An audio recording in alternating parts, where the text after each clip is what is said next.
What's up guys, Fishing with Ben here, and today I wanted to tell you about my rod and reel setup that I use for steelhead fishing here on the Erie tributaries. Now believe it or not, this rod here is less than $100, so stay tuned and I'll tell you all about it.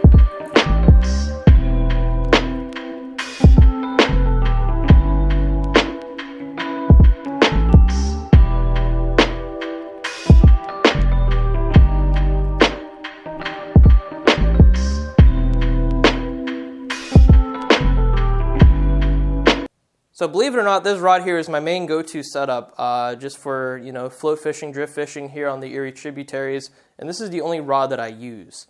I don't have a Lumix, I don't have any of those St. Croix rods, I don't have any high-end equipment. I can just show you that, you can get it done here for less than $100 for a combo. So let's talk about the rod itself, right? Because that's probably the most important part in this setup. So this is a Noodle Rod made by Daiwa. It's called an Aculite 10-6 spinning rod.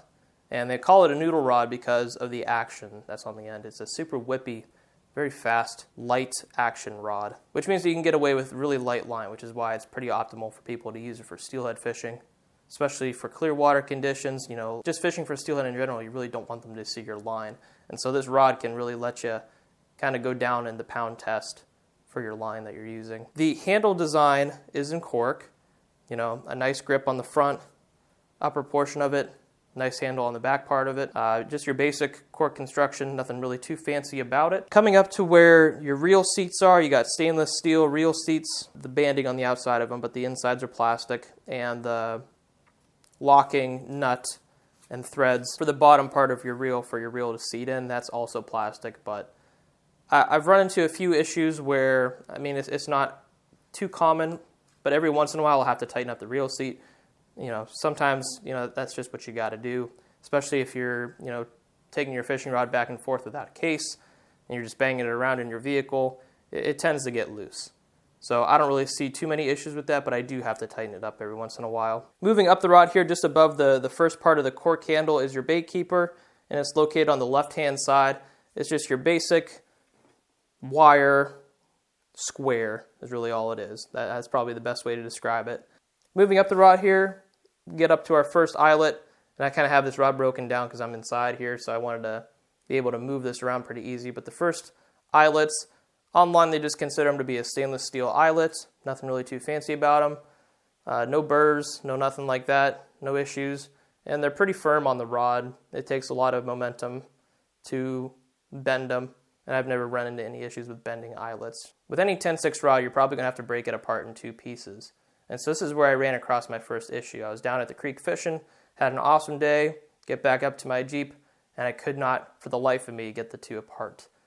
It was almost getting to the point where I was bending eyelets. I really wanted to be careful, so I just kept the rod all together in one piece, had it sticking out the window, and I drove it home with it sticking out of the back of my Jeep Wrangler. It actually took 2 or 3 people to actually help me break this apart, and what I think happened was water or something got in between the two and just sealed it up. But other than that, I've been kind of oiling up the one end of the stick here that goes into the top part of your rod piece, and I haven't been jamming the two together. Maybe that's what I did on the first time, but ever since then I've been kind of cautious on putting the two together pretty tight, and so far I haven't run into the issue again. Now always with a cheaper spinning rod, you're always going to find that the portion above the first handle here is going to be relatively thick.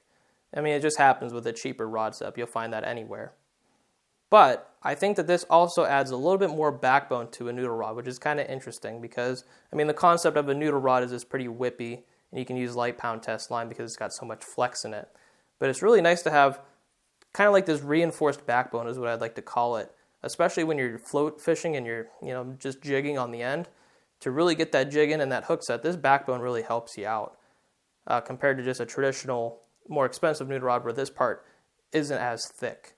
Now let's talk about the reel. This is probably the cheapest part on the whole fishing rod, and you can expand it. If you wanted to get something that's a little bit nicer, you're more than welcome to. But I've just found that this reel for $25 off of Amazon works just fine.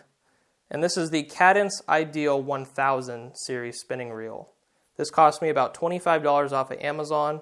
It had some really good reviews. I was kind of in a pinch because I broke my previous reel. So I wanted to just get something cheap just to try it out, and the reviews seemed cool. The first thing that I noticed about the reel is, yes, since it is a smaller 1000 series reel, it's pretty light in and of itself, but it's lighter than even my fluger that I had. One of the reasons why it's probably lighter is the housing itself is plastic. You know, going to your rod is plastic, the housing, the shields is plastic. It kind of lightens up the weight a little bit. But interestingly enough, on the inside of this fishing reel though is stainless steel components. All of your gearing on the inside is all stainless steel parts, which I thought was pretty interesting because I did have to take this rod apart. And the only reason why I had to take it apart was I had this reel submerged a couple times. Water must have gotten in, and so I needed to put in some waterproof grease to kind of free everything back up. One of the most important things with your spinning reel obviously is your drag. And especially when you're fishing with light line, it's very important to be able to adjust your drag accordingly when you have a fish on the other line. I was pleasantly surprised that this drag system is not only smooth, but it's consistent. It's got the traditional drag ripping sound. It is kind of louder than most reels, but I kind of like that. It kind of intensifies the catch a little bit better. So we'll see if we can get some ASMR of that.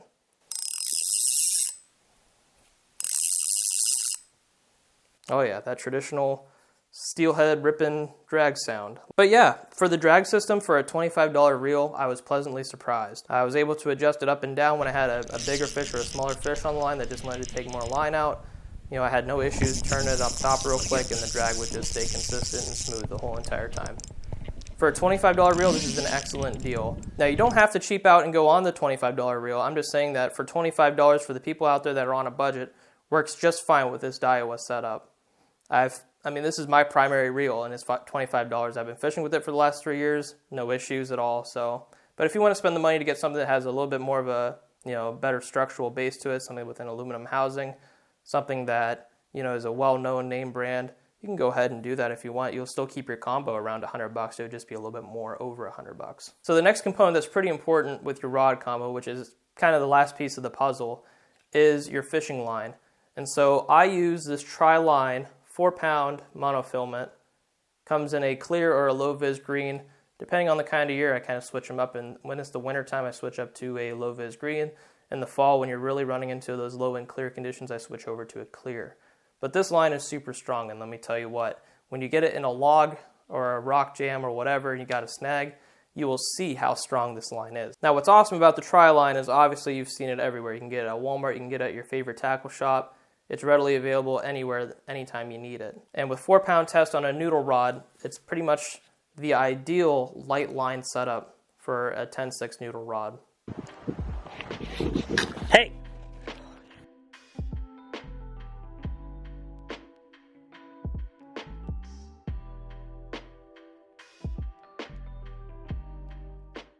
So that's it, a 10-6 noodle rod combo to fish on the Great Lake Erie streams with for less than $100. This is what you want. And I'll have all the bits and pieces that puts this rod together down in the description below. I want to thank you for watching this video. If you enjoyed the content, give me a thumbs up down below. Also hit that subscribe button down below as well to see more fishing videos coming out on this channel. Other than that, have a good one. Thank you.